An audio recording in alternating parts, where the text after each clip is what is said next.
Friends నమస్తే, welcome to టియానోస్ kitchen Telugu. ఈరోజు recipe Holi స్పెషల్గా గులాబీ జామున్ తయారు చేసే విధానం షేర్ చేస్తున్నాను.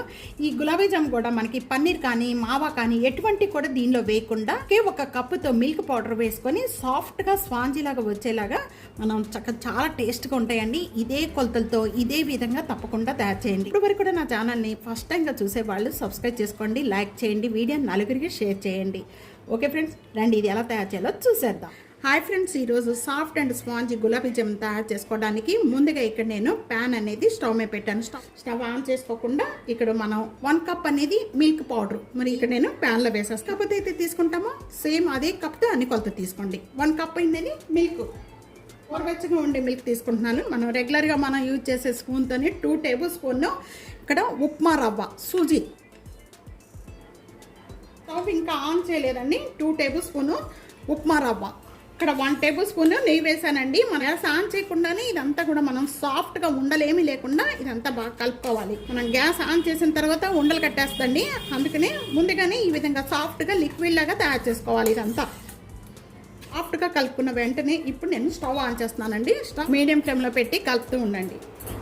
ఈ విధంగా కలుపుతూ ఉండగా మనకి స్లోగా కొద్దిగా చిక్కపడుతూ ఉంటుందండి. అంతవరకు కూడా మనం ఈ విధంగానే కలుపుకుంటూ ఉండాలి. ఇంకా కొద్దిగా చిక్కపడిపోయిన వెంటనే ఇప్పుడు లో ఫ్లేమ్లో పెట్టుకోండి. పడుతూ ఉంటుంది ఇలా కలుపుకుంటూ ఉండగా.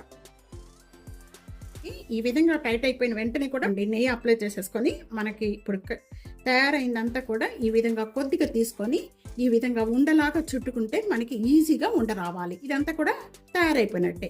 దీన్ని తీసేసుకొని ఒక ప్లేట్లో తీసేసుకుందాం. ప్లేట్ పెట్టేసుకోండి. ఇది బాగా చల్లారాలి. 1.5 కప్ అనేది షుగర్ వేసుకోండి. ఇంకా నేను ఇక్కడ స్టవ్ ఆన్ చేయలేదండి. కప్తోని 1.5 కప్ అనేది నేను ఇక్కడ షుగర్ వేసాను. సేమ్ కప్తోని 1.5 కప్పు షుగర్, 1.5 కప్పు వాటర్ అండి. ఎందుకండి చూస్తున్నారు కదా, ఇలా మీడియం ఫ్లేమ్లో పెట్టి షుగర్ అంతా కూడా బాగా మెల్ట్ అయిపోయేంత వరకు కూడా కలుపుకోవాలి. కొద్దిగా ఇలాగ పట్టుకోగానే మనకి కొద్దిగా జిగురులాగా వస్తే చాలండి, అంతవరకే. అందుకని పాకం అవసరం లేదు. టేబుల్ స్పూన్ ఇలియాచి పౌడర్, నేను షుగరు ఇలియాచి 2 మిక్సీ చేసిన పౌడర్ అండి. ఇది ఇంట్లో వేసేసుకోవాలి. ఇలా బబుల్స్ వచ్చిన వెంటనే కూడా ముందుగా మనం ఇలా తీసుకొని ఇలా ప్రెస్ చేసి చూస్తే మనకి కొద్దిగా జిగురుగా వస్తుంది. అంతవరకు ఉంటే చాలు. ఇప్పుడు మనం స్టవ్ బంద్ చేసేసుకొని దీన్ని సైడ్ పెట్టేసుకొని మనం తయారు చేసుకుందంతా కూడా బాగా చల్లారిపోయిందండి.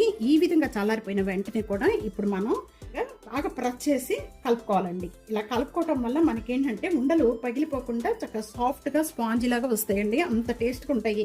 పిండంతా కూడా ఈ విధంగా బాగా కలుపుకోవాలి.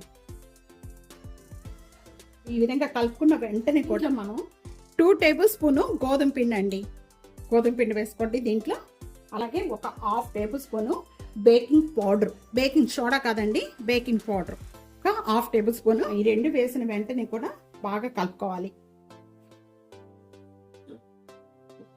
ఇలాగ కలిపి మనం చేసుకోవడం వల్ల చాలా బాగా వస్తాయండి. పగలకుండా సాఫ్ట్గా చాలా టేస్ట్గా ఉంటాయి. ఇలాగ ప్రెస్ చేస్తూ కలుపుకోవాలి. ఇలా సాఫ్ట్గా చేసుకున్న వెంటనే ఇప్పుడు మనకి కావాల్సిన సైజులో బాల్స్ చేసుకోండి. నేను మీడియం సైజులో చేస్తున్నాను. చిన్న బాల్స్ చేసేసుకొని ఒక ప్లేట్లోకి వేసేసుకుందాం. ఇవ్వండి, ఈ విధంగా అన్ని తయారు చేసుకోవాలి. ఒక్క కప్పు మనం మిల్క్ పౌడర్ తీసుకుంటే నాకు కరెక్ట్గా 25 వచ్చినాయి. అదే కనుక మీరు ఏ సైజులో తీసుకుంటారో దాన్ని బట్టి మనకి ఉండలు తయారు చేసుకోవచ్చు. ఇలా కాగితే చాడండి, బాగా కాగనవసరం లేదు. ఇలా కాగిపోయిన వెంటనే కూడా మనం ఇప్పుడు ఒకటి వేద్దాము. చూస్తున్నారు కదా, ఇదిగోండి ఈ విధంగా మనకి చిన్న బబుల్స్ వస్తున్నాయి. ఈ విధంగా కాగాలి, చాలు. అంతవరకు కాగితే చాలు. అంతవరకు కాగిన వెంటనే కూడా ఒక్కొక్కటి మనం తయారు చేసిన గులాబీ జామున్స్ అన్ని కూడా దీంట్లో వేసేసుకుందాం. మంచి గోల్డెన్ కలర్ వచ్చేంత వరకు కూడా వేయించుకోవాలి. విధంగా బాగా వేగిపోయిన వెంటనే కూడా ఇప్పుడు మనం స్టీనర్లో వేసేసుకుందాం. స్టీనర్లో వేసేసుకోవడం వల్ల మనకి ఎక్సెస్ ఆయిల్ అంతా కూడా సపరేట్ అయిపోతుంది. ఈ బాల్స్ అన్ని కూడా మనం పంచదార పట్టుకున్నాం కదా, ఆ లిక్విడ్లో వేసేసుకోండి. చూస్తున్నారు కదా ఎంత సాఫ్ట్గా వచ్చాయో. ఇదిగోండి కలర్ కూడా చూస్తున్నారు కదా. బాదం పప్పు చిన్న పీస్ కట్ చేసి వేస్తున్నానండి. చాలా బాగుంటుంది. గులాబీ జామున్ రెడీ అయిపోయిందండి. ఈ విధంగా అన్ని చక్కగా ఇదే కొలతలతో ఇదే విధంగా తప్పకుండా ట్రై చేయండి. చక్కగా ఈజీగా తయారు చేసుకోవచ్చు. ఏవి కూడా మనకి పగలకుండా చక్కగా నీట్గా వస్తాయి. ఇలాగా ఈ లెక్కలతో ట్రై చేసుకున్నారంటే కూడా చూస్తున్నారా, ఏది కూడా పచ్చిగా లేకుండా ఉండలు లేకుండా సాఫ్ట్గా ఇలా ఉంటుందండి. గులాబీ జామున్ రెడీ అయిపోయింది. తప్పకుండా ఈ రెసిపీ ఇదే కొలతలతో ఇదే విధంగా తప్పకుండా ట్రై చేయండి. ట్రై చేసి మీకు ఎలా వచ్చిందనేది నా కామెంట్స్లో తెలియజేయండి. వీడియో నలుగురికి షేర్ చేయండి, లైక్ చేయండి, కామెంట్ చేయండి, సబ్స్క్రైబ్ చేసుకోవడం అస్సలు మర్చిపోద్దు friends. Thank you for watching.